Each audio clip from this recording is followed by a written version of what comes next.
Good morning, Singapore. I don't know enough of the original to go full Weird Al on y'all.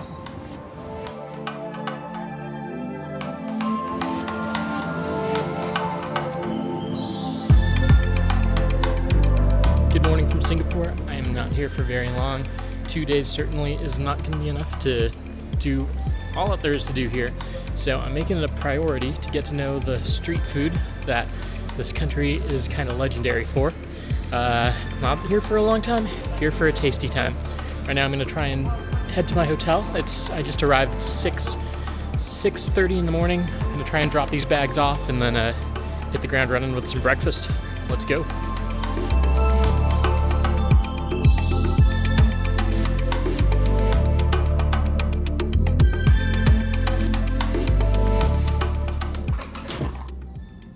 Alright, I just dropped off my big bag, which always feels good to stash away, and yeah, now I think breakfast is in order.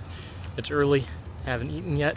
What I'm going to try and do is get some kaya toast, which is the most classic breakfast item, I think, and I'm going to a chain to do that. I know I told you I would be here for street food, and we're going to get there, but we're starting it off at Ya Kun Kaya, and we're going to do this.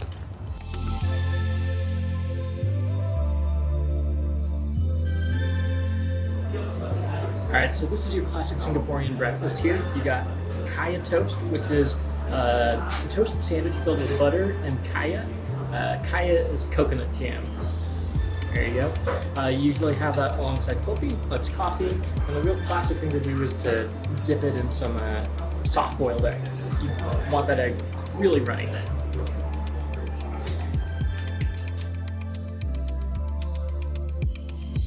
Alright, so here's your apparent history lesson. This was brought over by Hainanese immigrants who worked on British ships, and that's where they picked up the whole tradition of toast. But then the coconut jam was a replacement for European fruit spreads that wouldn't have been available over here. 40s and 50s, you had this boom of coffee shops becoming really commonplace in Singapore, so this became a fixture. And now we're here.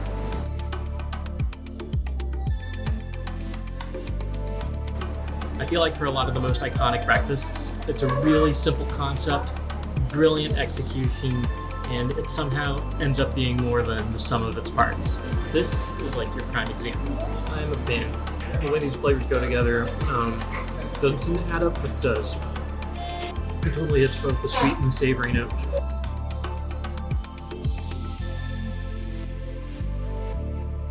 Okay, what am I doing in Singapore for such a short time? Well, I'm basically making the most of a layover. The flights here from California were my cheapest ticket into the whole Southeast Asia region, and I've got some work projects in Thailand next week. But while I'm here, I figured one of the absolute best ways I could take advantage of a day to explore would be to get to know the street food of Singapore as well as I can. If you look at just about any article of things to do in the city, you'll see that food features prominently. There are so many different influences behind the cuisines in Singapore, yet several very distinct Singaporean dishes and Singaporean styles that have emerged from the blend of cultures that make up this place. You've got high-end options, you've got hawker stalls. I've mapped out a little route to take me through several different neighborhoods, and I want to explore how street food became such a big deal in Singapore. So street food, just as a thing, goes way back. You've got written records of bread stalls from ancient Egypt and 9th century Java. You had food vendor carts discovered among the ruins of Pompeii.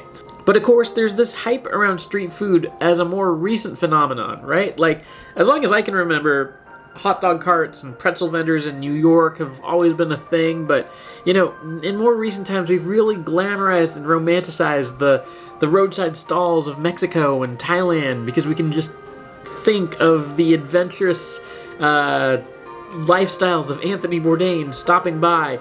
And you know what? Food tells stories, and street food tells stories from a street level view, and that's where the exciting stuff happens in a lot of places. You know, you're focused on everyday people. And so while it's gotten more romanticized, I kind of think I agree with the fact that it deserves to be seen for what it is. A very interesting teller of stories. Alright, I want to talk about what makes Singapore's street food extra special when pretty much every country has a pretty good street food scene that's worth checking out. But Singapore has a history. So right now I'm in Singapore's Chinatown, which is an essential spot to visit if you're in Singapore, even for just a short time. Right there you've got the Buddha Tooth Relic Temple. It's one of the more iconic sites of worship around Singapore. There are many. That one's Buddhist, obviously. And not too far away, there's the Sri Mariamman Hindu Temple. So these buildings are so ornate, and Chinatown gives you a lot to see on foot. It's warm out, so I'm glad I'm getting this done early. Now, street food is basically everywhere, right? And it can look so many different ways. In South Africa, it can be bunny chow. In Mexico, you could have street tacos. In Argentina, it could be choripan. But I think there's a few things that actually qualify something that would make it truly street food. Okay, so first of all, it's got to be unpretentious. It's not trying to get awards. It's not going for widespread recognition. Its main purpose for existing is to feed people. It's being sold in places where hungry people are going to pass by. It serves busy people who pick it up in passing, eat on the go, people who don't cook at home, people who might not have the space or the time to cook at home. And of course, the street element is pretty important to street food, right? So it's not served in a very formal sit-down establishment. It's usually served in something like a cart or a stand. Like I said, you can find examples of this all over the world, but in Singapore, it is especially celebrated. It's called hawker culture, and hawker basically just means vendor, but Singapore really takes a lot of pride and ownership over that term. So much so that in 2020, Singapore's hawker culture was named part of humanity's intangible cultural heritage by UNESCO. Now I want to share with you 3 reasons in particular why I think Singapore has earned that distinction. And let's do this over some food.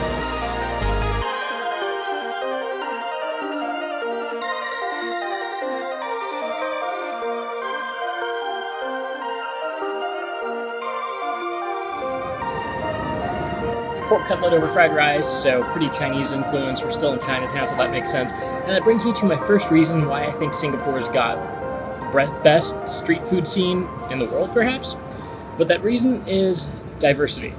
There are several different ways you can assess how diverse a place is, but I think whatever method you use is going to have Singapore somewhere towards the top of your list.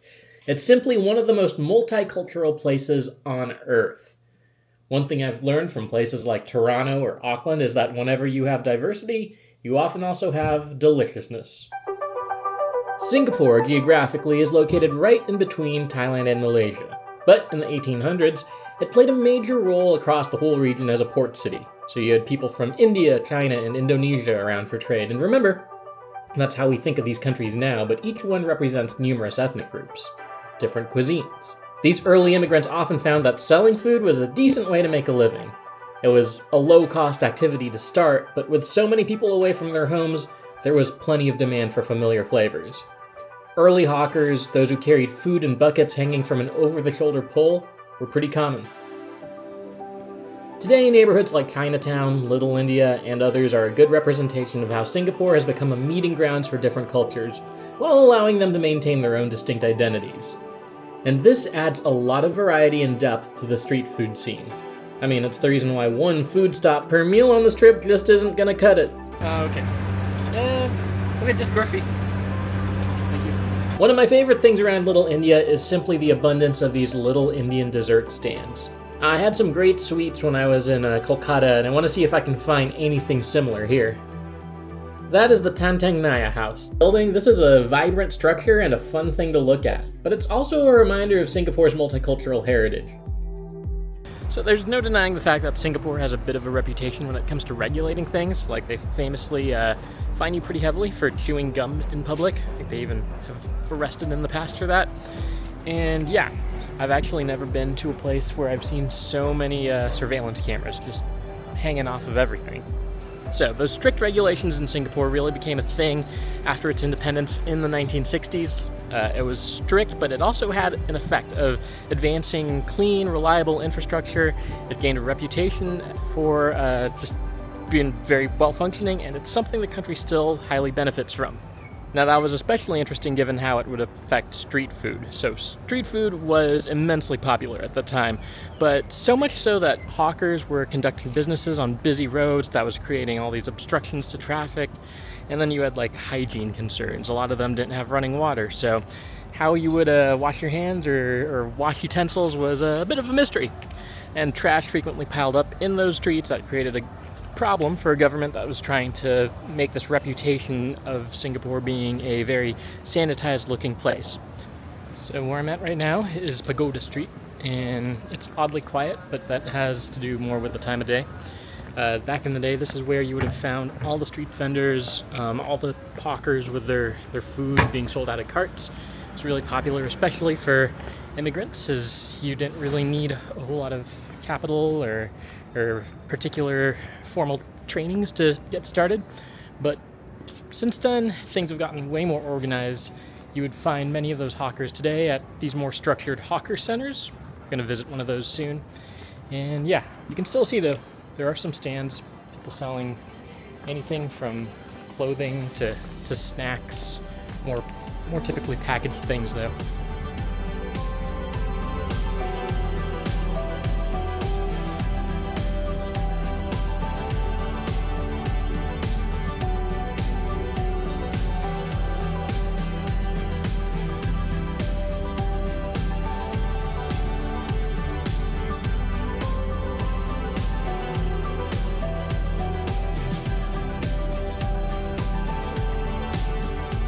All right, so I'm at the Maxwell Food Center, which is a big hawker cafeteria. Ever since hawkers have been more regulated and stuff, they've been organized into these centers, and I'm at one of them. There's just tons of food stands everywhere, really traditional stuff, newer stuff, Indian, halal, Chinese, all kinds of cuisine. Yeah, I'm actually doing double duty. This is my second dinner. Had a little yikes moment on the first. I think I picked up somebody else's order, and I didn't realize that until I was like halfway through it.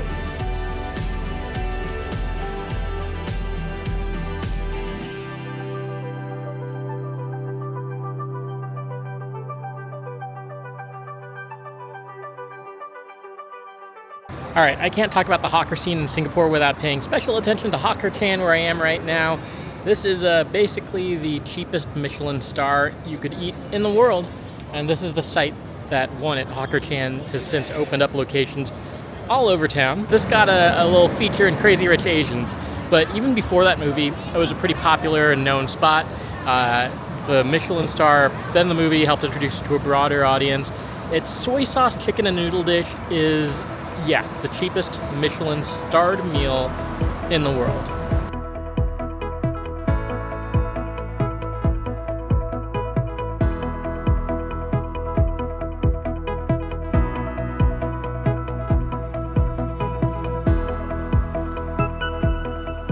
So, my third pillar for what makes Singaporean street food what it is legacy. It's got these distinctions. It's got its UNESCO cultural heritage status.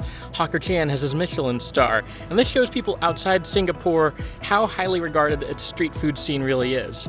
The government has started investing more in the development and promotion of food stalls and hawker centers, and you have a lot of organizations within Singapore promoting this culture. Now, the external validation is one thing, and it's nice, but what's an even bigger legacy is the way people in Singapore take pride in their street food scene. I love this because in a lot of places, food vending is not seen as a particularly glamorous thing. Many of the people who serve you foods from food stalls all in carts all around the world see it as a business that's necessary for their survival. But not all of them really see it as their craft. Here in Singapore, however, you see a lot of people who choose to become hawkers because that's what their parents did, that's what their grandparents were. The majority of hawkers in Singapore right now are second or third generation hawkers, and many of them have chosen a particular dish to specialize in, making it their signature item. So, diversity, regulation, and legacy. By definition, this is a bit of an unorthodox recipe, but when it all comes together, it gives Singapore one of the richest food cultures in the world. Its street food and hawker culture is uniquely Singaporean. but it leaves a lasting impression on the entire world.